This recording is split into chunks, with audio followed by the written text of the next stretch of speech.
जब चांद अंधेरे में डूबता है, डर जाग उठता है। Eclipse of horror.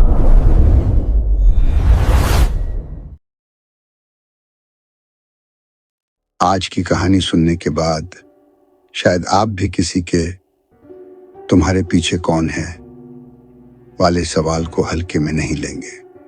कल रात मेरे शो पर एक आदमी आया था और उसने जो कहानी सुनाई, उसे सुनने के बाद पहली बार मुझे लगा कि कुछ राज ऐसे होते हैं जिन्हें इंसान को कभी जानना ही नहीं चाहिए।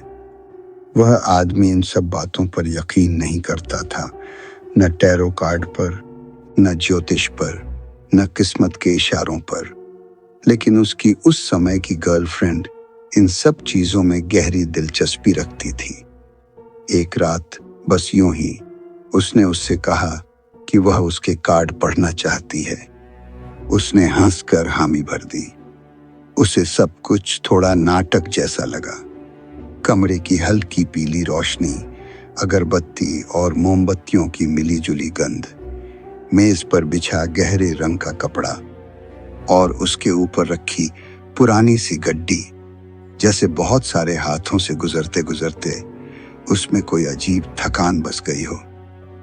उसने कार्डों को फेंटकर उसकी तरफ बढ़ाया और धीमी आवाज में कहा कि अब से वह कार्डों को हाथ न लगाए। वह बस मुस्कुरा दिया। लेकिन जैसे ही उसने गड्डी वापस उसकी ओर बढ़ाई, उसकी उंगलियों से कुछ कार्ड फिसल गए और मेज पर मुंह ऊपर की तरफ गिर पड़े। वह सहजता से झुककर उन्हें उठाने ही वाला था कि उसने झटके से उसकी कलाई पकड़ ली। उसकी पकड़ इतनी सख्त थी कि उसकी सांस अटक गई। उसने घबराकर नहीं, बल्कि बेहद ठंडी ठहरी हुई आवाज में कहा, नहीं, इन्हें मत छूना। उस लहजे में डर नहीं था, मगर ऐसा सख्त निषेध था जैसे वह कोई ऐसी हरकत करने जा रहा हो जिसकी उसे बिल्कुल इजाजत नहीं थी। वह चुप हो गया। लड़की उन गिरे हुए कार्डों को घूरती रही, मगर उन्हें छुआ तक नहीं। पहले उसके चेहरे पर उलझन आई, फिर जैसे उसका रंग उड़ गया। उसकी आंखें सिकुड़ गईं, मानो वह किसी ऐसी चीज को पढ़ रही हो जो वहां होनी ही नहीं चाहिए थी। उसने बहुत धीरे से कहा, ये अजीब है। उसने पूछा, क्या? मगर उसने जवाब नहीं दिया। उसने बस नजर उठाई, उसके चेहरे पर नहीं, उसके आर पार, उसके पीछे किसी खाली जगह पर। वह नजर वैसी थी जैसी किसी इंसान की तब हो जाती है जब उसे अचानक एहसास हो कि वह गलती से किसी ऐसी जगह आ गया है जहां उसे नहीं होना चाहिए था। उसने फिर पूछा कि कार्ड का मतलब क्या है? लड़की ने मुश्किल से थूक निगला और धीमे से कहा, ये कोई साधारण संकेत नहीं है।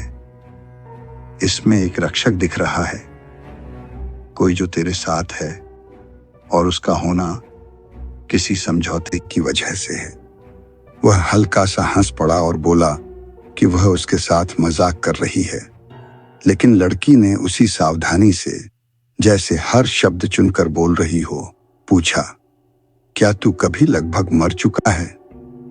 यह सवाल उसके भीतर सीधा किसी जमे हुए घाव पर लगा।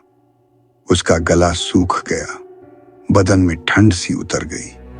उसने धीरे से कहा, हाँ, कई साल पहले एक भयानक सड़क हादसा हुआ था। ऐसी टक्कर जिसमें उसका बचना नामुमकिन था, लेकिन वह बच गया।